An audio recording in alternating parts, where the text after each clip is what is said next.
अऊज़ु बिल्लाहि मिनश्शैतानिर्रजीम बिस्मिल्लाहिर्रहमानिर्रहीम। अल्लाह रब्बुल आलमीन की तौफ़ीक़ से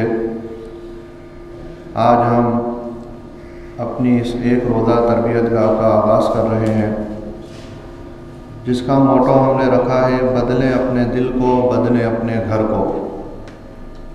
ये अल्लाह के हुक्म के तहत है।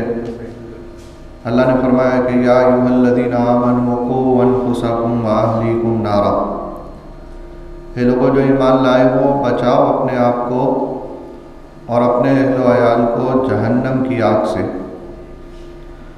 तो अल्लाह के इसी हुक्म के तहत, इसी की बुनियाद पर ये तमाम के तमाम काम हैं कि हम यहाँ हाजिर हों, इससे ख़ुद भी इस्तेफ़ादा करें और अपने बीवी बच्चों को भी यहाँ लाएं, उन्हें भी इन इज्तिमात के ज़रिए से, तरबियतगाहों के ज़रिए से दीन समझाने की कोशिश करें।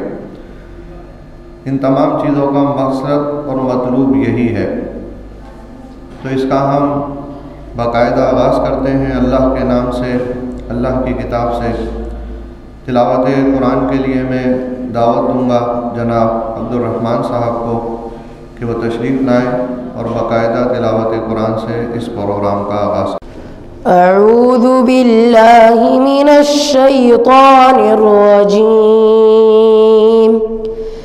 बिस्मिल्लाहिर रहमानिर रहीम।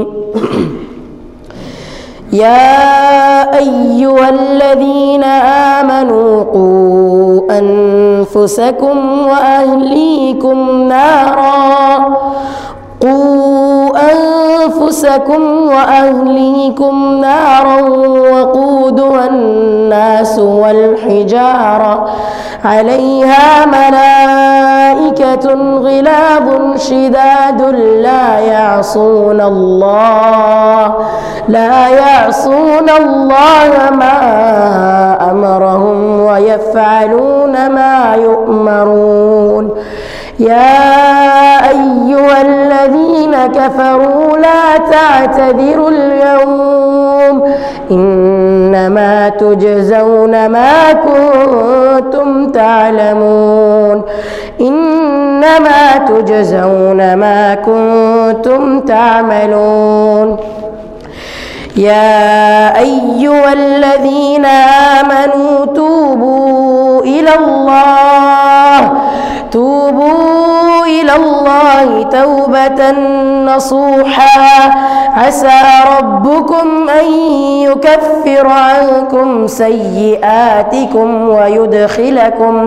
वयुदखिलकुम जन्नातिन तजरी मिन तहतिहल अन्हार, यौम ला युख़ज़िल्लाहु النبي والذين آمنوا معه نورهم يسعى بين أيديهم وبأيمانهم يقولون ربنا أتمم لنا نورنا واغفر لنا إنك على كل شيء قدير.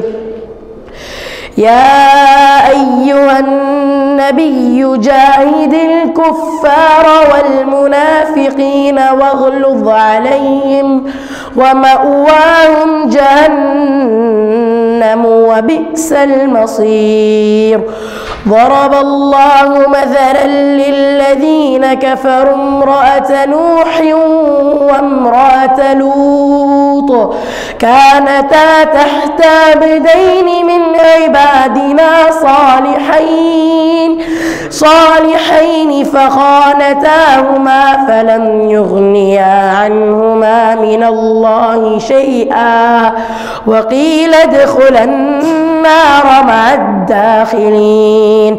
وضرب الله مثلا للذين آمنوا امرأة فرعون إذ قالت رب ابن لي عندك بيتا في الجنة ونجني من فرعون وعمله ونجني من القوم الظالمين. ومريم ابنة عمران التي أحصنت فرجها فنفخنا فيه من روحنا وصدقت بكلمات ربها وكتبه وكانت من القانتين صدق اللہ العظیم۔ شروع کرتا ہوں اللہ کے نام سے جو بے انتہا مہربان اور رحم فرمانے والا ہے۔ اے لوگو جو ایمان لائے ہو، بچاؤ اپنے آپ کو اور اپنے اہل و عیال کو اس آگ سے جس کا ایندھن انسان اور پتھر ہوں گے، جس پر نہایت تندخو اور سخت گیر فرشتے مقرر ہوں گے، جو کبھی اللہ کے حکم کی نافرمانی نہیں کرتے اور جو حکم بھی انہیں دیا جاتا ہے اسے بجا لاتے ہیں۔ اس وقت کہا جائے گا کہ اے کافرو، آج معذرتیں پیش نہ کرو، تمہیں تو ویسا ہی بدلہ دیا جا رہا ہے جیسے تم عمل کر رہے تھے۔ اے لوگو جو ایمان لائے ہو، اللہ سے توبہ کرو، خالص توبہ۔ بعید نہیں کہ اللہ تمہاری برائیاں دور کر دے اور تمہیں ایسی جنتوں میں داخل فرما دے جن کے نیچے نہریں بہہ رہی ہوں گی۔ یہ وہ دن ہوگا جب اللہ اپنے نبی کو اور ان لوگوں کو جو اس کے ساتھ ایمان لائے ہیں رسوا نہ کرے گا۔ ان کا نور ان کے آگے آگے اور ان کی دائیں جانب دوڑ رہا ہوگا اور وہ کہہ رہے ہوں گے کہ اے ہمارے رب، ہمارا نور ہمارے لیے مکمل کر دے اور ہم سے درگزر فرما، تو ہر چیز پر قدرت رکھتا ہے۔ اے نبی صلی اللہ علیہ وسلم، کفار اور منافقین سے جہاد کرو اور ان کے ساتھ سختی سے پیش آؤ، ان کا ٹھکانہ جہنم ہے اور وہ بہت برا ٹھکانہ ہے۔ اللہ کافروں کے معاملہ میں نوح علیہ السلام اور لوط علیہ السلام کی بیویوں کو بطور مثال پیش کرتا ہے۔ وہ ہمارے دو صالح بندوں کی زوجیت میں تھیں، مگر انہوں نے اپنے ان شوہروں سے خیانت کی اور وہ اللہ کے مقابلہ میں ان کے کچھ بھی کام نہ آ سکے۔ دونوں سے کہہ دیا گیا کہ جاؤ، آگ میں جانے والوں کے ساتھ تم بھی چلی جاؤ۔ اور اہل ایمان کے معاملہ میں اللہ فرعون کی بیوی کی مثال پیش کرتا ہے، جبکہ اس نے دعا کی، اے میرے رب، میرے لیے اپنے ہاتھ جنت میں ایک گھر بنا دے اور مجھے فرعون اور اس کے عمل سے بچا لے اور ظالم قوم سے مجھ کو نجات دے۔ اور عمران کی بیٹی مریم کی مثال دیتا ہے، جس نے اپنی شرمگاہ کی حفاظت کی تھی، پھر ہم نے اس کے اندر اپنی طرف سے روح پھونک دی اور اس نے اپنے رب کے ارشادات اور اس کی کتابوں کی تصدیق کی اور وہ اطاعت گزار لوگوں میں سے تھی۔ صدق اللہ العظیم۔ اللہ نے جو کچھ کہا سچ